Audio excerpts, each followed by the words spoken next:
All right, welcome everyone. I'm so glad that you are here. My name is Sarah McAllister, and I'll be your host today for the professional development series on networking.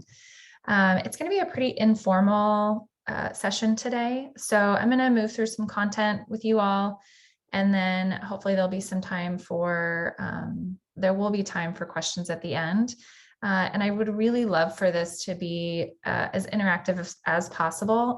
So part of the presentation, I'm going to just walk through a bit of the feelings part of networking. That'll make sense in a minute, but I've done this before for staff, and it was a much more robust and interactive conversation when the participants were able to use the chat. So if you're comfortable, would love for you to use the chat when prompted, and if not, just hang back, enjoy the session, and hopefully this will be some really good content for you. All right, so like I said, my name is Sarah McAllister. I'm the Associate Director here for Career and Professional Development in the Office of Alumni Relations. So I'm going to be the host today. I'm also going to kind of toggle back and forth between letting people into the room. So if there's a bit of a pause every now and then, just know that I'm just wearing a couple different hats today. All right. So this is what we're going to talk about today. We're going to spend a little bit of time redefining networking, what that means, how we can think about it in a way that works for you. We're going to talk about and examine some roadblocks. So based on my work with alums and career coaching, what I've seen people share in terms of what prevents them from networking or really feeling comfortable around networking. Then we're going to jump into some tangible strategies that you can take away from you. And I don't think we're actually going to do the practice session today, but I am going to talk about different ways that you can practice, and things that have been really helpful for me and for people that I've worked with. Throughout the session today, feel free to, like I said, I'd love for you all to interact in the chat throughout the conversation, but also feel free to just throw the questions in if you have them throughout the entire presentation, and I'll address them if I can in the moment or wait until the end to talk about those as well. All right, so I want you to just kind of think about some of these questions, right? So this idea behind networking is, however you feel about it, sometimes I think that we can really think about networking as a bit narrow. So actually, while I'm going through this, I would love for you to, again, put in the chat, when was the last time you had a random conversation with someone? Was it earlier today? If you're a parent, were you dropping off your kids and connected with a parent at drop off at the grocery store? So drop it in the chat or think about it, right? Well, when was that last time that you did that? Super brief small talk at the gym. Perfect. Yes. Dog park this morning. Absolutely. Oh, I love that. Dog owners and human owners, right? I mean, there's so many opportunities to interact with other people. What are some other terms that we can use for networking, right? So much, oh, at a networking event. Awesome. So much of the time, the word networking gets a bad rap. But when you think about, a brief talk at the gym, dog park, at a networking event, right? Maybe that's a little pretty obvious, but what are some other ways that you can think about networking? What are some other terms that you can use? Connecting, right? Using, when you think about asking questions about that result in a referral.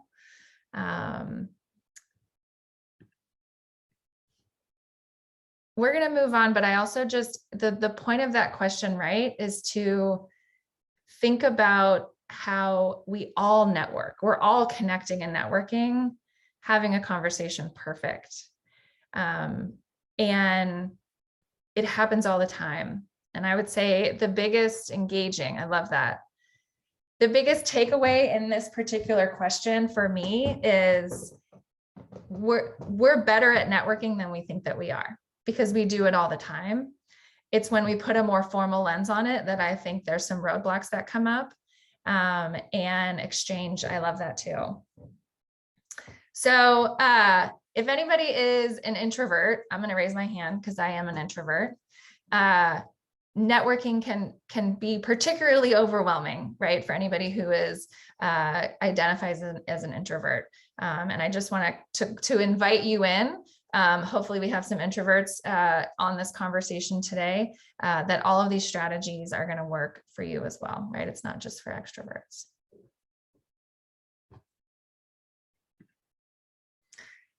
All right, so this slide is meant to be a little on the nose, and particularly because when I was preparing for this presentation, I was in the office. I'm home today, but I was in the office, and there were some coworkers in the kitchen at work, and I walked in and I just caught them by surprise, and I said, "All right, guys, what are the first words, feelings that come to mind when you think about networking?" And these were them. So it was feeling like I want to throw up, wanting to run away. And I realized that this guy looks a little cold, but it's meant to be like nervous or anxious. So I wanted to point this out because I know that I've mentioned it a few minutes ago, but thinking about the feelings and knowing how you feel about networking. I think my internet's up and down, so I apologize. How you feel about networking is that first step, right? It doesn't have to always feel super comfortable, but if you can recognize how you're feeling and then develop some strategies to move through that, that's going to make it a little bit easier. So personally, I do this for a living. I teach people about networking, but every single time I go into a formal networking event, I feel a little anxious. I don't exactly know what I'm going to say. And I just kind of recognize those feelings and keep moving forward. So I'm curious, if you're comfortable, what are some feelings that come up for you when you are getting ready to go to a networking event?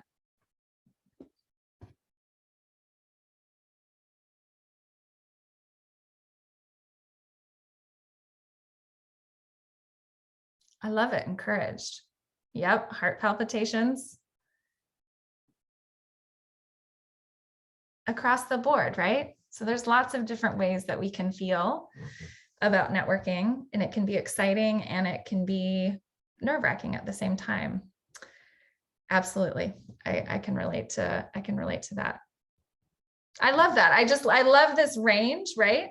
Of excitement and exhaustion and nervous. So thank you. All right. So one more slide that we're going to talk about before we get into strategy.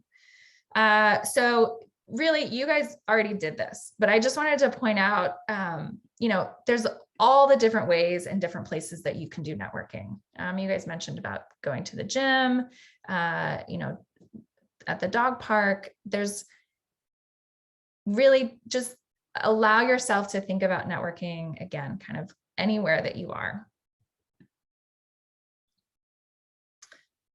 All right. So what are some new ways to approach networking? We've already pretty much talked about it. And so the first thing is set your intention. So whether you are walking into, maybe it's an alumni club event where you are, and it's going to be a happy hour, or it's a more formal networking event where it's based on your personal or your profession, your industry. The first strategy is to always set your intentions, right? And so maybe as you saw in the chat, maybe the intention is, I just want to meet some new people, right? I don't really know what that conversation is going to look like yet.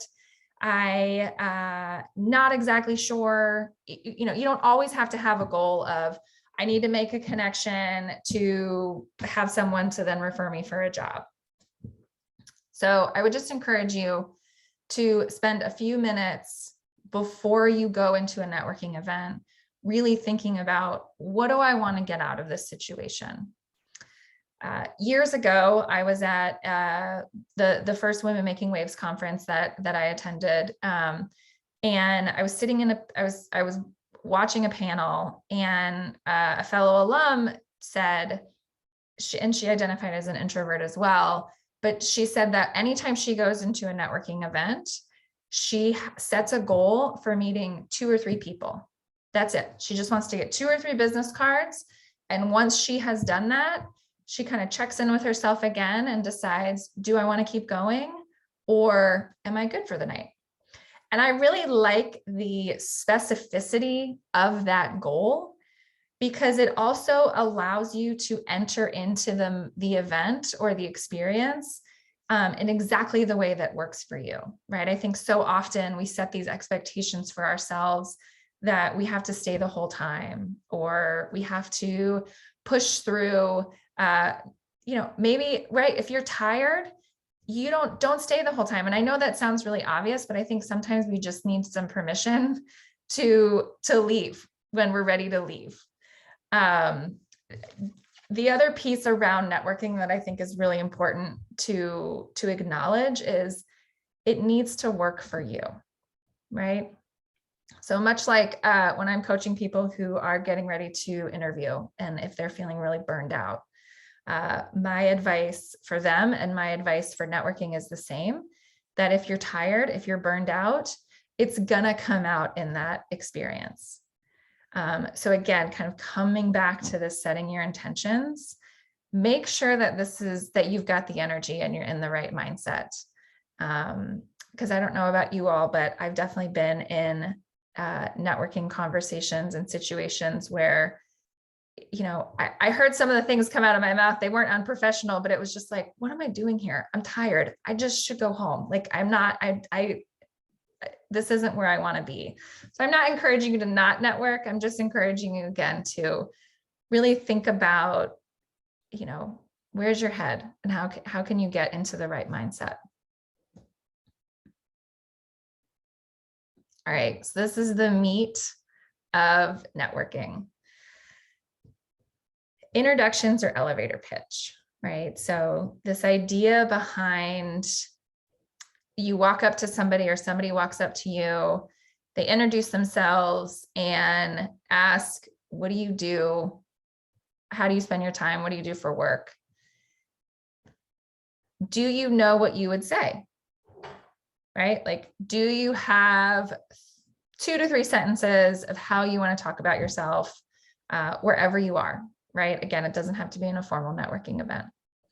So just last night, I was at an event that was not a formal networking event, but it was an event for a board that I'm on for donors and for board members. And I have to admit, I walked into this event not mentally prepared for networking. I don't know why, it just wasn't where my head was.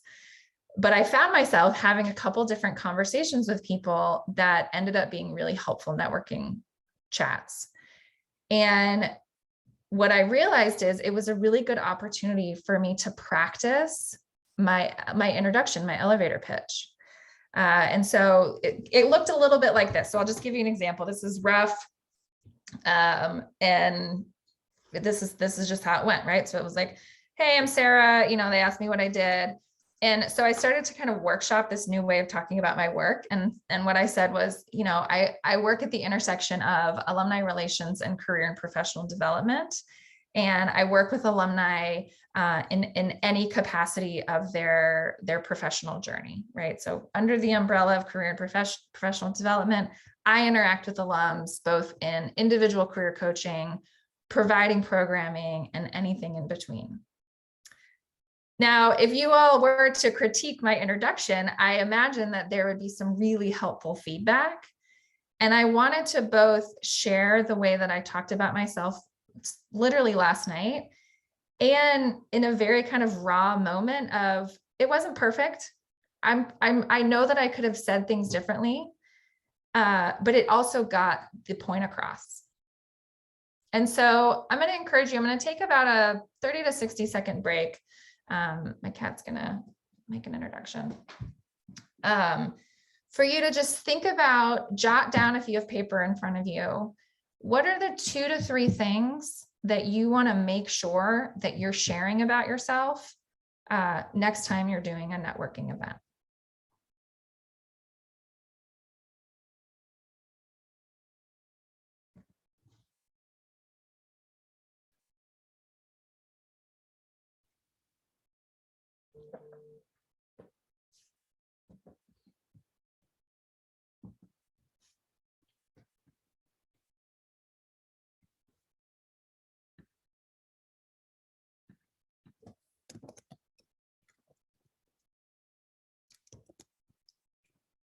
Okay.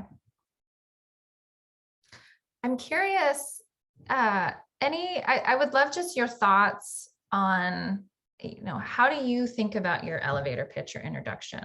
What are some things that have been helpful for you in the past? Or, what are you thinking about as we talk through this?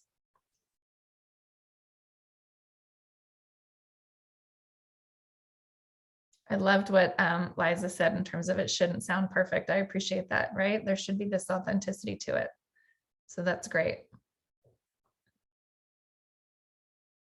Should seem casual. I think that's right. That's where that practice piece comes in.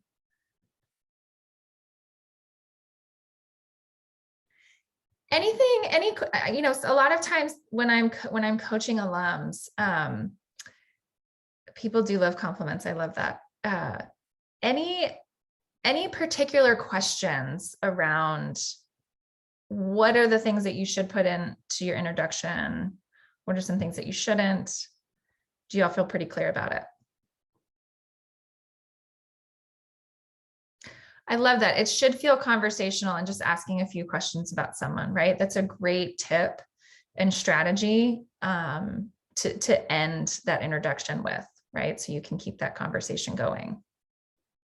I love that.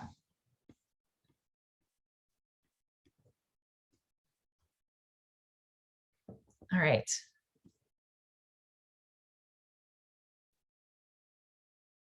Yes, intro is just who you are and why you're there. Great question. Yes, and I would say, what do I want the and to be? So it is as simple as that, right? Actually, I'm trying to complicate it. I don't need to. It's as simple as that. And then as some participants have already said, a really nice way to round out the introduction is to add a question, right? I mean, a pretty obvious one is, and why are you here? Kind of, what are you looking for? I always really appreciate when I have conversations with people who are asking, and I try and do the same, who ask questions outside of the kind of norm of like, and what do you do? Or, how did you find your way here? Which are both they're fine questions. They're perfect questions. But one particular, I have a good friend who tends to ask this question, and I always love it when I hear it, is, when you ask somebody about their day, but in a particular way, right? So it could sound a little like, what was something exciting that happened to you today? Or, anything that made you smile, particularly smile today. Thinking about like how to kind of tap into other people's emotions and experiences. And this might not feel comfortable for everyone. But I always think it's interesting to ask or be asked a question that makes me pause and really think about what did make me smile today? And like, why is that important in this moment? I hope that makes sense. All right. Okay, so you are at the networking event, you have exchanged business cards or contact information. Oh, I love that. Research that person's accomplishments and comment on them. I love that, Peter. Great idea. Right. And so that's a bit of that like pre-research piece, which is a great idea. And that can also be part of the follow-up. Actually, that's a great segue, right? So you've exchanged information, you want to follow up, and there's a couple different ways that can look, right? So the follow-up can be a simple LinkedIn message. It was really great to connect with you last night, Peter. I really enjoyed our conversation about the interesting work that you're doing in your new job. I'd love to stay in touch, right? It can be that simple. Maybe if it's a connection that you want to keep moving forward, that's a great opportunity for you to schedule a coffee or a lunch or a phone call, right? The follow-up can be, again, it can be as simple as, it was so great to see you last night. I really enjoyed our conversation. Or it can be a little bit more direct to, I really appreciated that information that you gave me about some really exciting things that are happening within your company. I'd love to take you up on the offer of connecting me with a recruiter, right? If you're looking for a job. So I would say kind of going back to that first strategy of setting your intentions, think about your intention for the follow-up as well. The other really important piece about following up is that it should happen within the next 24 to 48 hours, right? You don't want to wait a week and then you have forgotten the details of that conversation, and that person might have had multiple conversations between yours and when you send the follow-up, and it might be a little bit harder for them to remember your interaction. So if you can schedule that time, again, 24 to 48 hours after the interaction, but also think about there's this term that we use, which isn't a unique term, but like keeping the connection warm, right? And so think about like, how do you want to continue that relationship, and how do you want to continue growing it if that's a relationship that you want? Maybe it's, hey, I'm going to follow up with you in 2 weeks to see what's going on, see what's exciting in your world. So again, just really kind of being intentional about how you want to follow up. I love this tip. Be specific and make mention of an aspect from the original conversation. Perfect. Business card trends within that company or the peripheral industry at large. Oh yeah, I love that. Business trends. Right. And so this kind of comes back to, I would say, a lot of this information that you all are mentioning, which is amazing. It can be found on LinkedIn as well. And I do want to go back to a comment earlier on about trying to connect with people on LinkedIn. Peter, I wanted to see, would it be helpful to clarify, in terms of like tangible strategies around that? If so, just drop it in the chat and we can talk about that. And I'd love to hear other people's thoughts on, right? Like how do you also follow up, or how do you connect with people on LinkedIn, right? Because so much of what I've been talking about today is in-person networking, but that's a whole nother piece of networking on LinkedIn, networking on social media, that I think is really important. And actually, I think we can do a whole nother session on that. All right, let me see. Yes. Yeah, these are great. These are great feedback in the chat. And I want to kind of come back to something that I said originally in terms of you all are sharing really great insights, and it sounds like you're already very good at networking. It's just about, again, kind of practicing and maybe, getting a little bit more comfortable with it. Any other questions?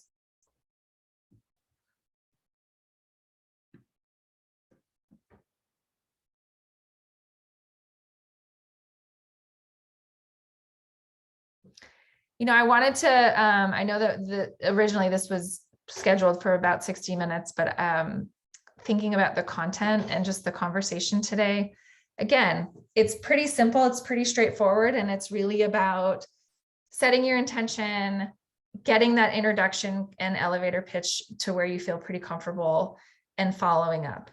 And I would also encourage you to think about, right, like how can you reflect on previous conversations and just think about different things that you want to add or change. It's a continuously growing experience around networking and how you want to talk about it. I think it's hard to come forward and let people know you are looking for a job, et cetera, or a lead. Absolutely. I hear you on that.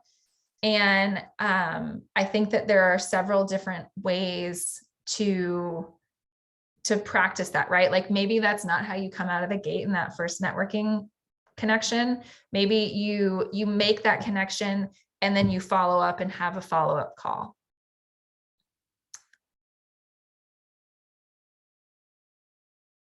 Absolutely. I'm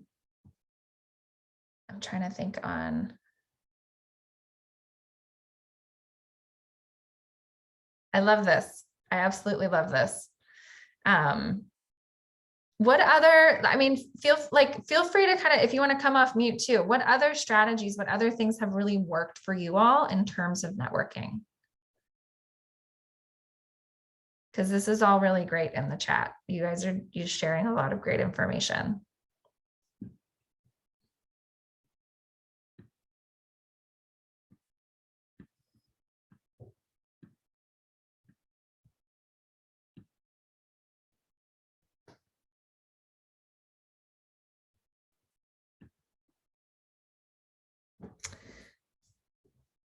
So how much do you reach out before putting out there that you're looking for a job, right?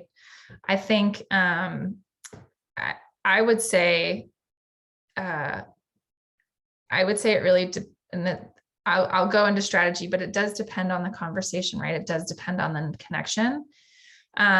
So often I think that it's important to really not put it out there as soon as possible, but figure out a way. And this is something that we can actually connect with offline if it would be helpful, to incorporate that into your pitch, right? I mean, into your elevator pitch, into your introduction, right? Maybe it can sound something like, I'm currently planning on doing a career transition or pivoting into another industry. I am looking to grow professionally, and I'm really excited to make some new connections and find out what's out there, right? That can be kind of the soft pitch. And then when you follow up, it can sound something like, I'd really like to continue that conversation around some opportunities within your company, or to get a sense of, what it looks like to work in your particular position or to work in your company. It could also look something like, I'd really love to get connected with a recruiter if that's something that you're comfortable with. Part of this is acknowledging the vulnerability, right? And acknowledging that it is a little scary, but it's also doable, and everybody knows what it's like to look for a job. And so you're not alone in that feeling as well. So I'm going to put my email in here if anybody is interested in just following up and kind of digging a little bit deeper into your particular experience. And maybe we can try and identify some particular strategies that work best for you. With that, yes, I love the employee referral program. That's always a huge benefit. So with that, I am going to say thank you for your time today. Thank you for just making the content so much more authentic and robust with your thoughts and ideas and suggestions. Please follow up if you have any particular questions, and I'll also email everyone in attendance and who registered the recording of our session today. All right, take care and have a great day.